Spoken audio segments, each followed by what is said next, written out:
So I'm here today with Aggie Kwiecien, and Aggie is the owner of Q Language Services. Um, there you go, in the background there. And Aggie is native Polish, but speaks fantastic English, as you're about to find out. Thank you. So tell us all about Q Language Services, Aggie. So I registered Q Language Services about 12 years ago, but I have been actually working full-time as a business and legal translator and interpreter since 2018.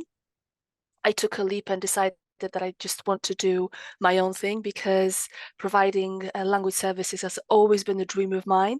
I moved to England with the purpose of working as an interpreter, and this is what I do. I have a very wide array of clients. For example, this morning I was assisting with a return to work meeting, and a couple of weeks ago I had a very interesting performance review at a automotive client, which was a very nice reminder of my past, where I used to work in very, very different roles. But one of the ones that perhaps is the most useful for me nowadays is my roles in logistics. I was an administrative officer. I was a customer service advisor. I was even an on-the-floor foreman for 2.5 years. I was responsible for all manner of processes on the client's premises.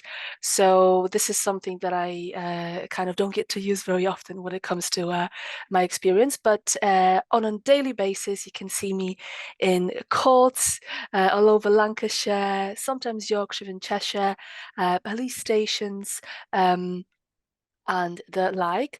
A big portion of what I do, which kind of neatly joins in with one of my mission statements and my kind of passions, is remote work. As you can see, I've got a studio set up. It's very cluttered, by the way, so I'm just kind of covering strategically what you can see there. I offer remote interpreting to many of my clients. On a video like you can see now, or over the phone, as a more cost-effective and more ubiquitous and more, let's say, easier to access a service, because obviously with the face-to-face interpreting we have to factor in costs, carbon footprint, etc. And sometimes client just wants to be able to access the service without me necessarily physically being there. So this is a big portion of what I've been doing ever since the pandemic hit. And I offer professional interpreting services, which means that I am quadruple, it just sounds really clunky when you say it like this, I am quadruple qualified when it comes to translation and interpreting. And this is something that is kind of both my job and my huge passion. Wow, you've got a lot going on there, I do. Aggie. I do. I like to So, keep busy. so there are other translation services out there, other options that people might have. What would you say differentiates you from the rest? First of all, I have a very strong belief in making the industry better for everyone. And one of the things that I do as a way of giving back is sharing my knowledge, experience in my YouTube channel called Tips for Interpreters. I am the only public service interpreter who runs a YouTube channel for colleagues who maybe are a bit more junior, who are starting their journey. And I also interview many of the key players in the industry, including Mike Orlov, the registrar of the National Registry of Public Service Interpreters, which is a voluntary regulator. And I invite people who I believe to be inspirational, and we discuss things that are pertinent for other interpreters like myself. So by hiring me, you get someone who is really involved and who is really passionate, not just about educating the other colleagues, but I also like to educate clients via my LinkedIn website, my LinkedIn profile. I love to talk to clients about how to get the most of an interpreter, how to get a smooth meeting, with an interpreter, how to make sure that you can get as much as you possibly can and get the best value for money when you hire an external interpreter. And most importantly, why, especially in settings like industry, like private business, why it's important to get, all to do with the ACAS and all to do with the, ethical kind of important factors, why it's important to have someone completely transparent, independent, to come and interpret, especially if there is an industrial dispute, if someone's unhappy, so that both parties have that sense of being able to communicate through someone who is not interested in, making it go well for either of the parties. And that's how you can solve problems the best, instead of, for example, using a Polish speaking colleague, which can mean all sorts of ethical conundrums. Sounds like you're a celebrity in the world of translation to me. I wouldn't go that far, but actually, when I do, when I do go to training events, people do recognize me because I am very active on Facebook. I am very active on LinkedIn. I try to share a lot of useful things for other interpreters, both established colleagues and younger colleagues. So I do try to be the kind of, maybe sounds a little bit, hoity-toity, bit of a breath of positivity, because our industry is quite, is struggling a little bit. I think as everybody else's is, because of the cost of living and because of the post-pandemic, decline. So it's about reminding people why we do what we do and how we can continue to strive to make it better and give our 110%. And you're award winning too. I am. I am. This was a complete shock to me when I got the nomination last year from One Voice, which is a local charity working towards social integration, empowerment of women and girls. And it's a charity that brings many communities together and gives everyone a seat at the table. And I actually had to reread the mail because I thought it was a mistake. I thought it just got someone else there, but it was actually me.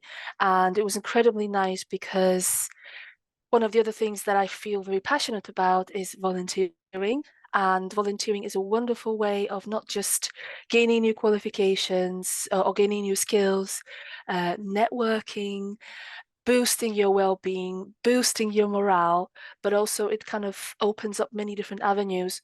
And ever since I came to the UK in dim and distant past, nearly 14 years ago, I have been involved in many volunteering initiatives, including removing rhododendrons from my local park, running for charity. I even did some kickboxing for charity to raise money for a little boy with neuroblastoma. That was quite fun, and I still have a chipped tooth to kind of remind me of the 15 rounds. I still don't know how I survived it, but that was, yeah. And whenever basically someone needs some support with reaching a Polish audience or getting awareness out about some health, for example, initiatives or some cultural initiatives, I say yes. I'd love to get involved because I always get to get to know many people. I know what's happening kind of in the wider area, and I get to learn things, and do things that I otherwise wouldn't be able to do in my everyday work. I think one of my favorite things that I've ever done was supporting my friend at a fireworks display in Lancaster. Um, he was working for a company who always would book him as a what's called a display manager. So he'd like be in charge of us. So I said, "Oh, I'd love to come with you." And they said, "Why, you daft? This is really boring. You're going to be sitting in a car, all day." I said, "I don't care. I want to see what it." This was literally as I came to Blackburn. And I had such an amazing fun. I was just kind of responsible for tidying everything up, tearing down the display. And the owner of the company said, "You know what? I'm going to pay her, but I'm also going to train her up."